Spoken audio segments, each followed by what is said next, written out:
Hello everyone, welcome to biology achievers. My name is Simmi Singh. आज का जो हमारा वीडियो है वो डील करने वाला है C3 पाथवे को। ऑलरेडी हम डिटेल में अच्छा खासा डिस्कशन कर चुके हैं अबाउट C3 पाथवे।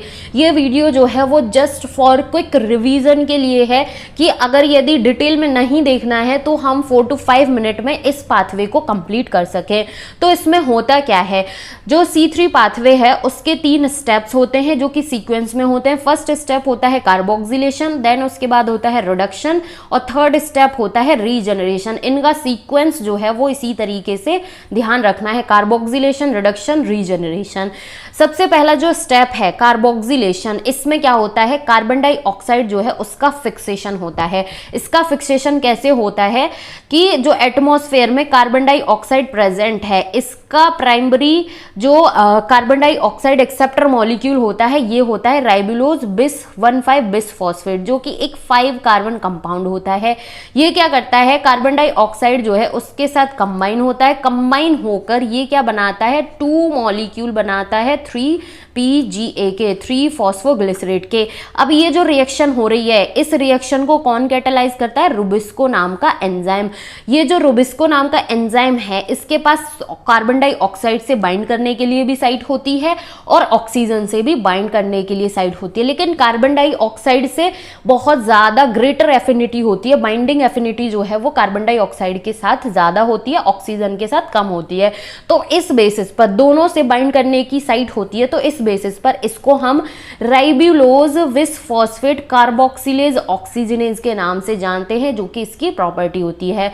तो हुआ क्या, यहां पर रुबिस्को नाम के एंजाइम ने अपना काम किया, कैटालाइज किया रिएक्शन को और 2 मॉलिक्यूल बना दिए 3PGA के। ये जो फॉर्मेशन हुआ, इस पूरे के पूरे रिएक्शन के फॉर्मेशन हुआ, जो कंपाउंड बना, इस पूरे के पूरे मैकेनिज्म को हम कार्बोक्सिलेशन के नाम से जानते हैं। दैट मीन्स कार्बन डाइऑक्साइड का फिक्सेशन हो गया।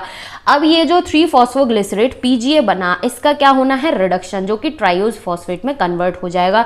तो रिडक्शन का जो प्रोसेस है यहां पर इंपॉर्टेंट क्या होता है, रिडक्शन के प्रोसेस में 2 ATP मॉलिक्यूल्स जो है उसका यूटिलाइजेशन होता है, साथ ही साथ 2 NADPH मॉलिक्यूल जो है इसका यूटिलाइजेशन होता है। और ये क्या है, लाइट रिएक्शन जो है उसके प्रोडक्ट है। लाइट रिएक्शन में इनका फॉर्मेशन हम ऑलरेडी डिटेल में डिस्कशन कर चुके हैं, कैसे ATP और NADPH जो है वो बनता है। तो 2 मॉलिक्यूल ATP के यूज हुए, 2 मॉलिक्यूल NADPH के यूज हुए और ये बन गया ट्राइयोज फॉस्फेट, जिसमें या तो ग्लिसरल्डिहाइड 3 फॉस्फेट बनेगा या फिर डाइहाइड्रोक्सी एसीटोन बनेगा। ये हो गया सेकंड स्टेप, रिडक्शन। ठीक है, उसके बाद क्या होता है कि साइकिल जो है उसको साइक्लिक मैनर में कंटिन्यू वे में चलना है। तो ये जो RUBP है, ribulose 1,5 bis phosphate carbon dioxide acceptor molecule, इसका रीजनरेशन होना जरूरी है साइकिल को कंटिन्यू वे में रन होने के लिए। तो रीजनरेशन का जो प्रोसेस है इसमें एक ATP मॉलिक्यूल जो है उसका यूटिलाइजेशन होता है, जिससे कि राइबुलोज 1,5 बिस फॉस्फेट जो है वो रीजनरेट हो सके। तो टोटल क्या होता है कि एक कार्बन डाइऑक्साइड मॉलिक्यूल जो है उसका फिक्सेशन जब होता है C3 पाथवे में, तो टोटल 3 ATP मॉलिक्यूल्स, 2 यहां पर यूज हुए, 1 यहां पर यूज हुआ। तो एक कार्बन डाइऑक्साइड मॉलिक्यूल को फिक्स करने में कितने, टोटल 3 ATP मॉलिक्यूल यूज होते हैं और 2 NADPH मॉलिक्यूल जो है वो यूज होते हैं। ये बात हुई है एक कार्बन डाइऑक्साइड मॉलिक्यूल के फिक्सेशन की। तो एक कार्बन डाइऑक्साइड मॉलिक्यूल के फिक्सेशन से तो ग्लूकोज मॉलिक्यूल नहीं बनेगा। जब 6 कार्बन डाइऑक्साइड मॉलिक्यूल फिक्स होंगे तब जाकर एक ग्लूकोज मॉलिक्यूल जो है उसका फॉर्मेशन होगा। तो 6 कार्बन डाइऑक्साइड मॉलिक्यूल्स को हमें फिक्स करना है। तो क्या कितने, टोटल कितने ATP यूज होंगे, 3 इंटू 6 कार्बन डाइऑक्साइड मॉलिक्यूल्स के लिए 6 टाइम साइकिल्स रन होगी, तो टोटल 18 ATP मॉलिक्यूल जो हैं वो यूज होंगे और 2 into 6 NADPH, that means total 12 NADPH molecule जो है उसका यूटिलाइजेशन होगा for the production of 1 glucose molecule. ये पॉइंट जो है वो बहुत इंपॉर्टेंट है। सो इस तरीके से C3 पाथवे जो है वो रन होता है, कार्बोक्सिलेशन, रिडक्शन, रीजनरेशन।